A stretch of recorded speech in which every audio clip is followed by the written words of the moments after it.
Vote के लिए तो आप ओबीसी बन जाते हैं और जब हक देने की बात आ जाती है तो आप सुपर अपर कास्ट बन जाते हैं।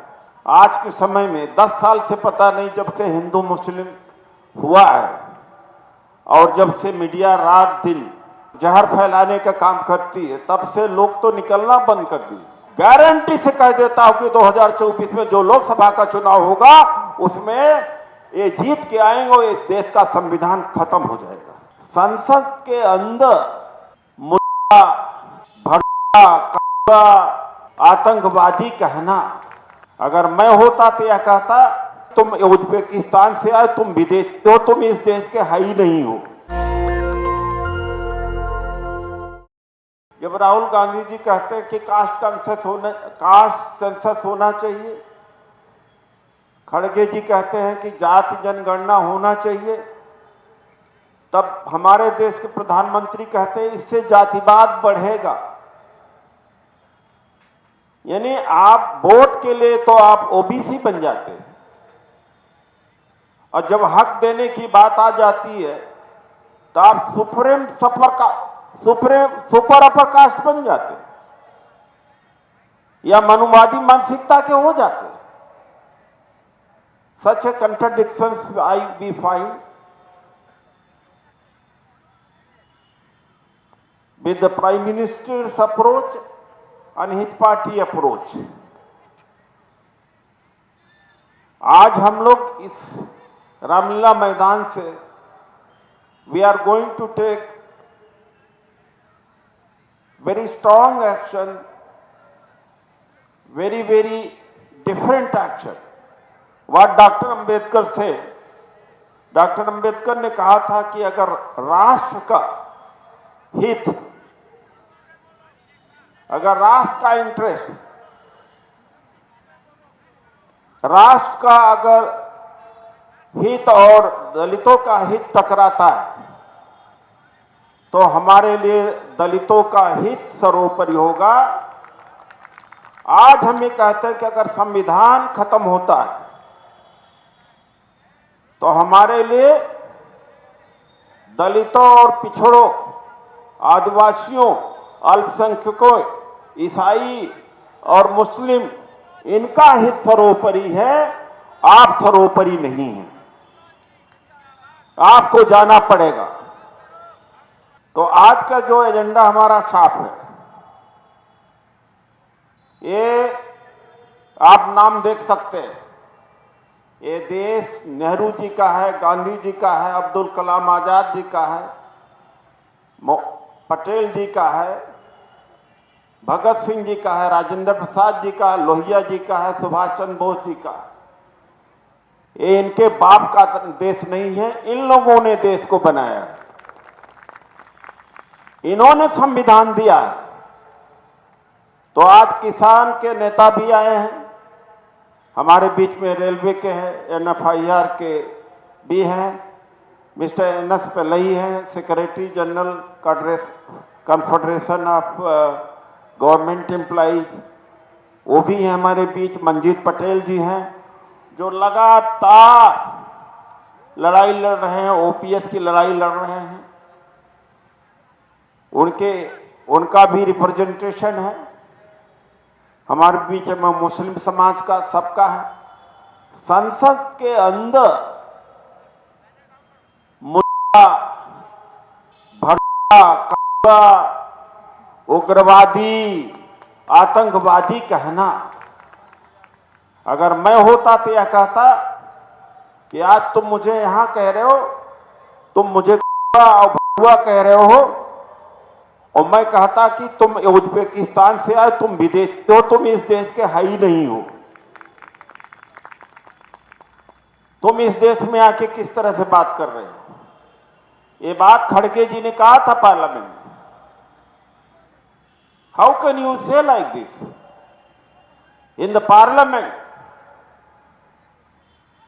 जैसा आज हमने कहा कि लाखों की रैली होगी, एक हमारे अभी सहयोगी जगजीवन प्रसाद जी के साथ आ रहे हैं, पूर्व मंत्री हैं के गौतम जी, कहा आज 100 आदमी को इकट्ठा करना बहुत बड़ा नेता है। हम कहा लोगों का भरोसा है, हम लाखों इकट्ठा आज भी कर लेते हैं। हमने लगातार संघर्ष किया। यह भी मैं कहते आया कि मैं सच के ज्यादा करीब हूं, इतने ज्यादा सच के करीब हूं कि मैं अपना गड्ढा ही खोजता रहता हूं। आपने देखा कि मैं बिना बोले रुकता नहीं, सच्चाई जरूर बोलता हूं। तो आज दिन भी बड़ा अच्छा है, आज मौसम भी आपका स्वागत कर रहा है। एक ही बात है कि आप भी बैठे रहिएगा ताकि दुश्मनों को पता लग जाए कि आपकी बैठने की भी क्षमता है और आपकी लड़ने की भी क्षमता है। आज के समय में 10 साल से पता नहीं, जब से हिंदू मुस्लिम हुआ है और जब से मीडिया रात दिन जहर फैलाने का काम करती है, तब से लोग तो निकलना बंद कर दिए।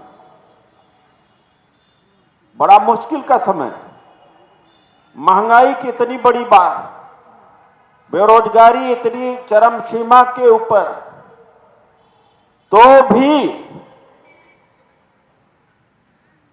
लोग निकल नहीं रहे हैं। ये आश्चर्य की बात है। साथियों, हमने बहुत दिनों से सोचा था, लेकिन वो बात कर नहीं पाया। आज जरूर करूंगा थोड़ी देर में, और उसकी घोषणा मैं करूंगा, लेकिन बोल देना चाहता हूं कि हमने 20-22 साल, हमारे पूर्व साथी करमवीर जी भी दिखाई पड़ रहे होंगे, बहुत सारे पुराने साथी भी हैं, राजेंद्र जोगपाल जी हैं, बहुत सारे। एक समय ऐसा था, कर्मचारी में डर नहीं हुआ करता था और कर्मचारी खुल करके आता था। आज मंजीत पटेल जी कर्मचारी डर के वजह से निकल नहीं रहा। आज हमारी 10 साल से परेशानी इस बात की, क्योंकि अनडिक्लेयर्ड इमरजेंसी लगी हुई है और हम देखते हैं कि हमारे जैसे, हमसे भी ज्यादा परेशान लोग हैं इस देश में। मैं भले दलित समाज से आता हूं, but I don't believe in caste. मेरे पास, मैं जाति में भी, मेरे दिमाग में जाति का कीड़ा नहीं है, बिल्कुल एब्सोल्युटली नहीं। और इसीलिए कई बार मैं सोचता हूं कि राजनीति छोड़ दूं, क्योंकि बिना जाति के सहारे के राजनीति करना बड़ा मुश्किल है, वोट लेना बड़ा मुश्किल है। मैं अपनी बात कह रहा हूं, लेकिन मजबूरी है कि ये बड़ा प्लेटफॉर्म है, लोगों का भला यहीं से किया जा सकता है। तो मेरा खुद की खुशी हो या न हो, मेरा इंटरेस्ट भले न रहे, लेकिन देश हित में, जनता के हित में राजनीति करना हमारे लिए एक मजबूरी ही है, मैं कहूंगा। हम किसानों से बात करना चाहते हैं।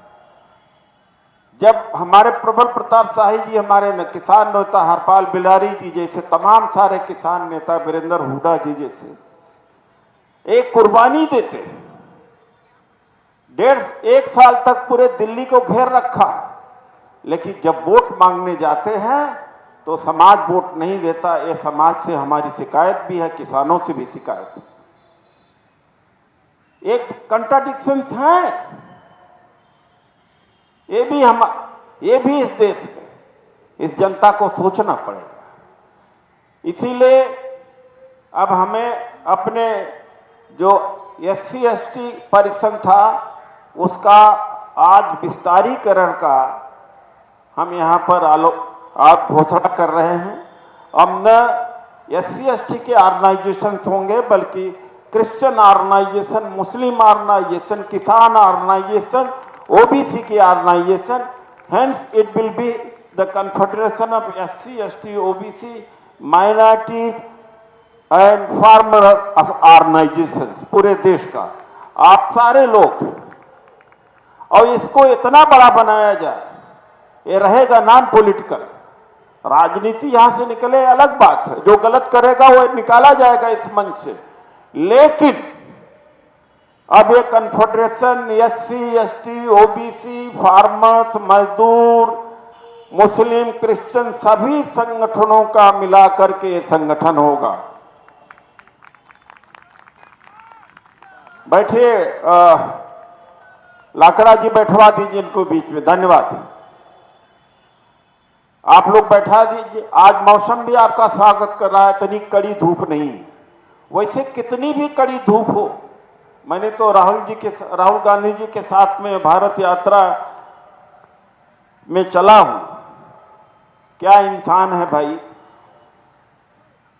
श्रीनगर में इतनी भयंकर बर्फ थी, इतनी भयंकर बर्फ थी कि बहुत गर्म कपड़े पहनने के बावजूद में कपकपी हो रही थी, लेकिन उस इंसान में कपकपी नहीं आई। इतना दृढ़ प्रतिज्ञ आदमी आपको भी होना पड़ेगा। जैसे गांधी जी थे, नेहरू जी थे, बाबा साहब डॉक्टर अंबेडकर थे, वैसा आपको भी होना पड़ेगा। अगर सब बाबा साहब डॉक्टर अंबेडकर, गांधी जी, नेहरू जी, सुभाष जी नहीं हो सकते तो अब यह देश नहीं बचेगा। मैं आपको बता रहा हूं, न इस देश का संविधान बचेगा। प्रधानमंत्री के सलाहकार विवेक देबराय ने अपने मन से नहीं कहा होगा। इस देश के प्रधानमंत्री इतने चालाक हैं कि करने के पहले जमीन को देखते हैं कि जमीन में या पब्लिक रिएक्शन क्या होगा। तो अपने आर्थिक सलाहकार विवेक देबराय से एक रिएक्शन जानने के लिए कहवा दिया कि भारत के संविधान को बदलना चाहिए। ये मतलब है कि ये पब्लिक रिएक्शन देख रहे हैं। अगर आपने रिएक्शन नहीं दिया, आप इनके खिलाफ नहीं खड़े हुए, तो मैं गारंटी से कह देता हूं कि 2024 में जो लोकसभा का चुनाव होगा उसमें ये जीत के आएंगे और इस देश का संविधान खत्म हो जाएगा। न कोई ट्रेड यूनियन रहेंगी, न कोई गवर्नमेंट एम्प्लॉय रहेगा, न कोई इंस्टीट्यूशन रहेगा, कुछ नहीं बचेगा इस देश में। इसके अलावा एक किताब निकाली इन लोगों ने, इनके राम बहादुर राय जी आरएसएस के बहुत बड़े नेता हैं, मोदी जी के करीब हैं। उस किताब में लिखा हुआ कि इस संविधान को बदलना चाहिए। इससे भी ज्यादा वार्निंग क्या दी जा सकती है। नेशनल दस्तक की आपसे गुजारिश है कि अगर इसको बचाना चाहते हैं तो नेशनल दस्तक को सब्सक्राइब करने के लिए रेड कलर के सब्सक्राइब बटन को दबाएं, फिर बेल आइकन की घंटी दबाएं। नेशनल दस्तक को बचाने के लिए बहुत जरूरी है कि हर खबर को शेयर करें, लाइक करें, कमेंट जरूर करें।